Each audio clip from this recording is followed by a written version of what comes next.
我不知道我能不能成功，但我必须至少试一试。只要有梦想，就不会停止努力。即使是微弱的希望，也要为之奋斗。我不会让任何人打败我，我要成为最强的战士。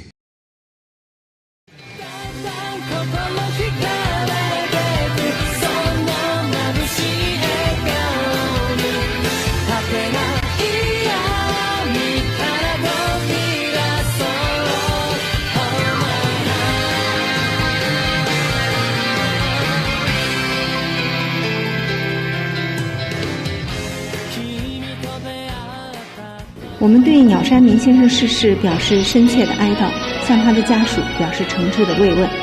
鸟山先生是著名的漫画家，他的作品在中国也深受欢迎。我注意到不少中国网友也对他的去世表示哀悼。